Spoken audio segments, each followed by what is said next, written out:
دوستو آج میں آپ کو ایک ایسی بہن کی کہانی سنانے والی ہوں جس کی زندگی میں ایک ایسا معجزہ رونما ہوا جس کا وہ کبھی سوچ بھی نہیں سکتی تھی۔ آخر کیا ہوا ان کی زندگی میں، سنتے ہیں آج کی کہانی میں۔ میں اپنی خالہ زاد کی شادی کی وجہ سے 3 دن سے خالہ کے گھر میں ٹھہری ہوئی تھی۔ ہم لڑکیوں کی تیاریاں زوروں پر تھیں کہ مہندی والا دن آ گیا۔ ہر کوئی بننے سنورنے میں مصروف تھا۔ مالا جو میری سب سے بہترین کازن تھی مجھے چھیڑ رہی تھی کہ اتنے سنگھار کی ضرورت نہیں، ایسا نہ ہو کہ اغوا ہو جاؤ۔ میں نے غصے سے کہا تو اپنی خیر منا۔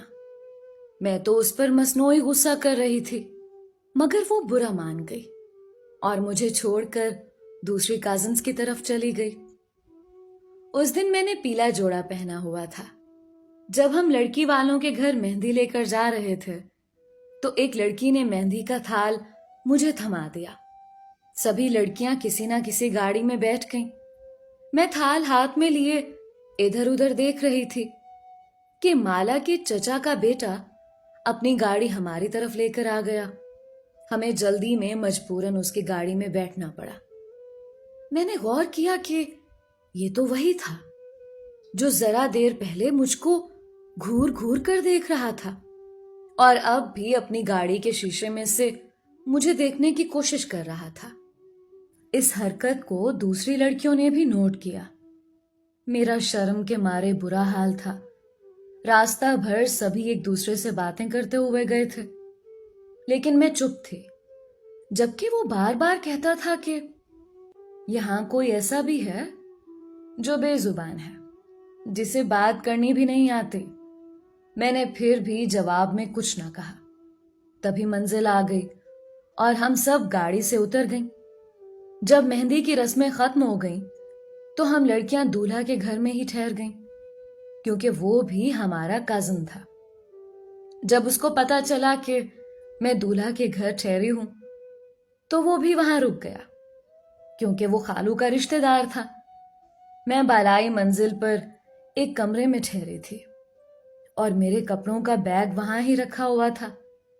مجھ کو بہت نیند آ رہی تھی، لہٰذا میں نے کپڑے تبدیل کیے۔ جب کپڑے بدل کر آ رہی تھی کہ اچانک اس سے ٹکراؤ ہو گیا۔ میں نے اس کی جانب دیکھا اور بس دیکھتی رہ گئی۔ سیاہ پینٹ کوٹ میں وہ بہت خوبصورت لگ رہا تھا۔ میں نے پہلی بار اس کو غور سے دیکھا تھا۔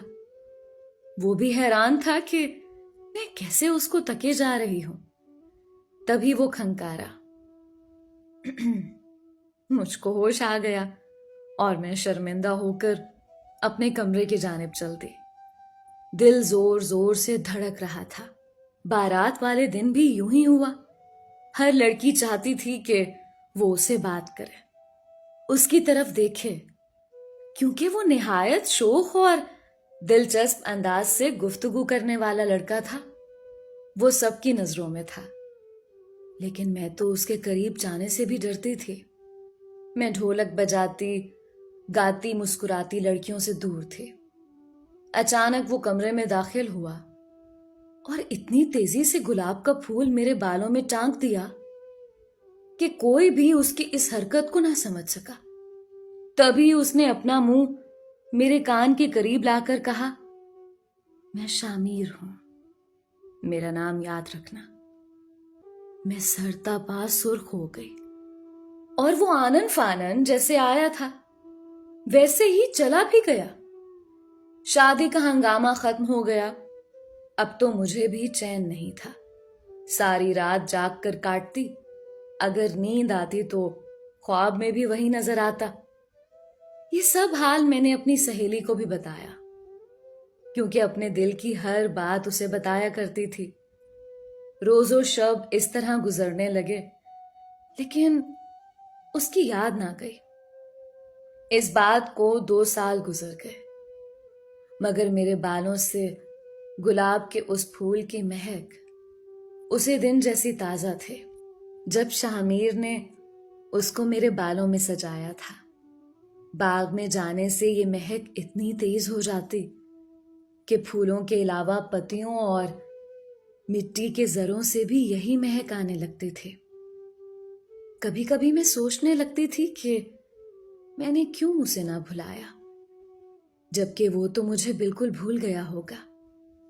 میں نے اس کو بھلانے کی بہت کوشش کی، چاہتی تو اس کے گھر جا سکتی تھی، کیونکہ وہ مالا کا چچا زاد تھا اور یہ بھی ایک قریبی رشتہ تھا۔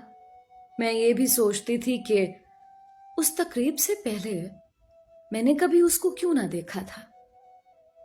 اس کی سب سے بڑی وجہ یہ تھی کہ خالو ہم سے زیادہ میل جول نہ رکھتے تھے۔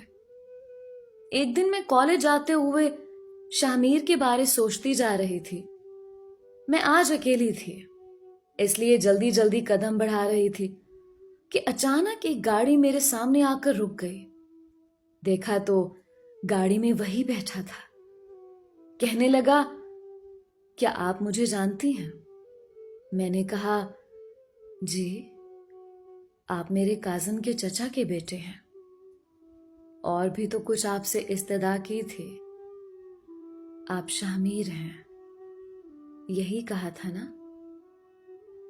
آپ نے مجھے بھلانا نہیں، سو تم نے بھلا دیا مجھے۔